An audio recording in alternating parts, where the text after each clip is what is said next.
이번 이야기는 무서운 이야기, 사라진 친구.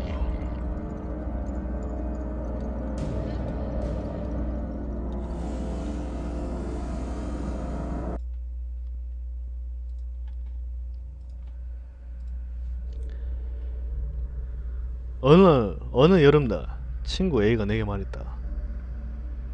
야, 단육시험 하러 가지 않을래? 나는 딱히 할 일도 없고 재미있을 것 같기에 가기로 했다. 방과 후 동아리 활동이 끝나고 집으로 돌아가 사복으로 갈아입은 뒤 담력시험장으로 갔다. 그것은 변두리에 있는 공동묘지 너머 숲이었다. 지금 생각해보면 너무나도 경솔했던 나 자신이 부끄러워진다. 묘지에는 A와 함께 B, C 이 셋이 이미 도착해 있었다. 그 모습을 보자마자 나는 오지 말걸 그랬다는 후회가 들기 시작했다. A나 C는 이전부터 알고 지내던 사이인데다가 친했기 때문에 문제가 없었지만 B는 달랐다. 이전에 한번 크게 싸운 이후 나는 계속 B를 피하고 있었다. A와 C도 당연히 내가 B를 싫어하고 피해 다니는 것을 알고 있었다. 왜 B를 데려왔는지 몰래 A에게 묻자 B가 꼭 가고 싶다고 끈질기게 따라붙어 어쩔 수 없이 데려왔다는 대답이 돌아왔다. 이미 와버린 것을 어찌할 수 없기에 나는 편하게 생각하기로 했다. 우리는 묘지를 지나 숲으로 향했다. 이미 주변은 어두워진 뒤 우리는 각자 가져온 손전등을 켜고 A를 선두로 숲속으로 걷기로 했다.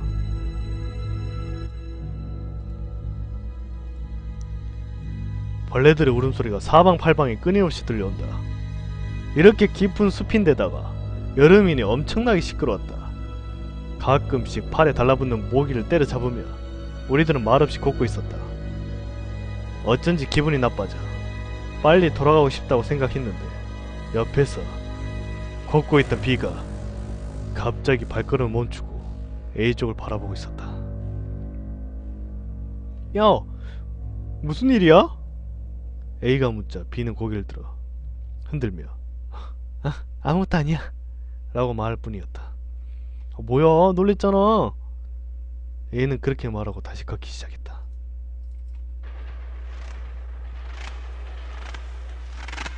하지만 그때 B가 무서운 얼굴로 A를 노려보는 것을 나는 놓치지 않았다.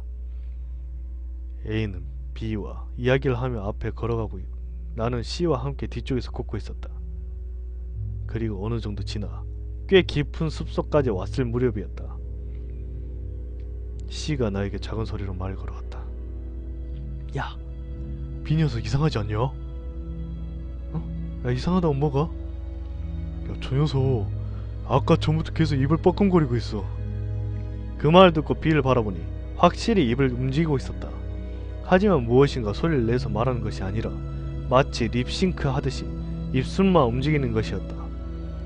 도대체 무슨 이유로 그런 짓을 이런 숲속에서 하는 것인지 알 수가 없었다. 야, 정말이네. 야, 저 녀석 좀 이상해.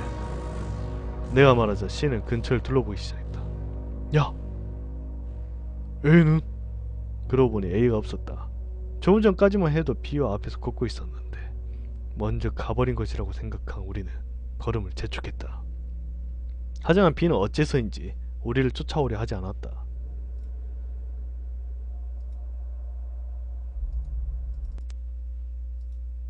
우리는 신경 쓰지 않고 그대로 계속 걸어갔다. 한 번 더 뒤를 돌아봤을 때 이미 B의 모습이 보이지 않았다.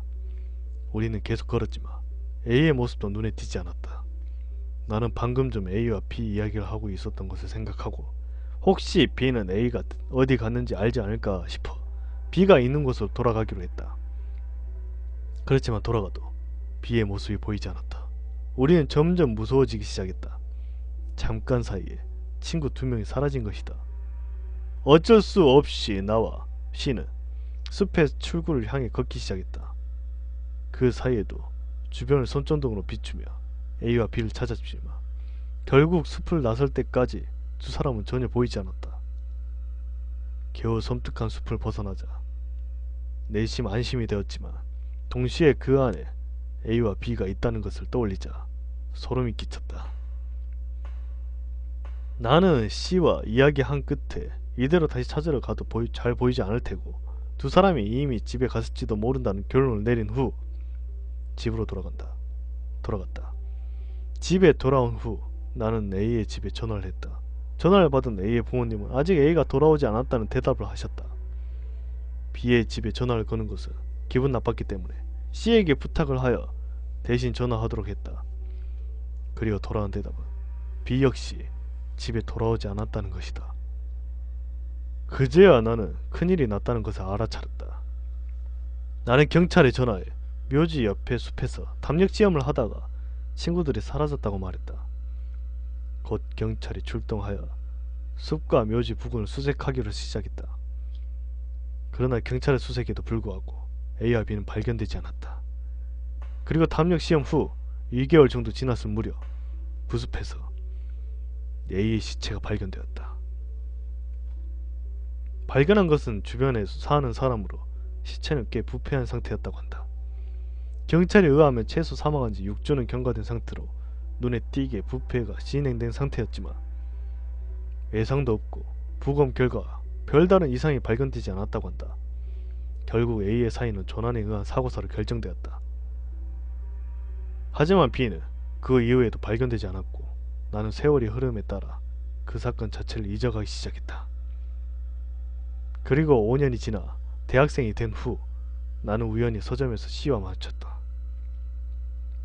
그리움에 젖어 당분간 서로의 근황에 대해 이야기를 나누었지만 옛날 이야기를 시작하자 C는 심각한 표정으로 입을 다물었다.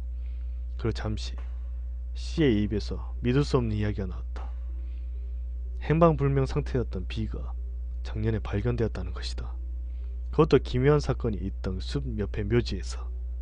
더욱 놀라운 것은 B가 지금 정신병원에 입원해 있다는 것이다. 나는 B를 만나보고 싶었지만 C에게 자세한 이야기를 듣고 그런 마음은 싹 사라졌다. B를 발견한 것은 그 묘지에 참배하러 온 사람들이었다고 한다. 그런 B는 거기에서 무덤을 파헤치고 있었다는 것이다. 사업을 손에 들고 미친듯이 흙을 파며 A의 이름을 큰소리로 계속 외쳐대고 있었다고 한다. B가 파헤친 무덤은 20개가 넘었고 묘비를 깨부시기까지 해서 원래대로 되돌리는 것이 무척 곤란해했다고 한다. 하지만 그런 일이 정말로 있을 수 있을까? 몇 년 동안 행방불명이 되어 누구에게도 발견되지 않던 사람이 갑작스럽게 그 묘지에서 나타나다니. B는 무덤을 파헤치며 나타나기 전까지 도대체 어디서 무엇을 하고 있었던 것일까? 그리고 왜 도대체 무덤을 파헤치고 있었던 것일까? 수많은 의문이 혼란스러워하는 나에게 C는 천천히 말하기 시작했다. 야, 나 말이야. 작년에 한번 B를 만나러 갔었어. 정신병원으로. 경찰은 그 사건 이후 B를 의심하고 있고 나도 혹시 그 녀석이 A를 죽인 게 아닐까 생각했어. 그래서 경찰도 B의 친구라는 말에 특별히 내가 B와 만나는 것을 허락해 준 거야. 그리고 나는 B에게 물었어. 네가 A를 죽였어? 지금까지 잡히는 게 무서워 어딘가에 숨어 있었던 거야 라고. 그리고 C는 크게 한숨을 쉬었다. 그런데 B는 이렇게 말했어. 반대야. A가 날 죽이려고 했어. 그때 숲을 나가지 않았으면 너희들도 모두 A한테 살해당했을 거야 라고 말하더니 비명과 신음소리만 내더라. 그리고 얼마 뒤 B는 정신병원에 퇴원한 뒤 그 숲에서 자살을 했다. 처음 그 이야기를 들었을 때에는 경악을 했지만 지금은 더 이상 관련되고 싶지 않다는 생각뿐이다. 후회는 충분했다. 가벼운 생각에 숲에 들어가 버린 것, A와 B를 두고 나온 것, 나와 C만 살아남은 것. A는 정말 우리를 모두 죽이려 했던 것일까? 아니면 모두 B의 망상일 뿐인 것인가? 그렇다면 A의 죽음은? 외상과 부검 결과 아무런 이상이 없다. 만약 다른 무엇인가의 조주였다며 나는 지금도 그 사건의 진실을 모른 채 살아가고 있다.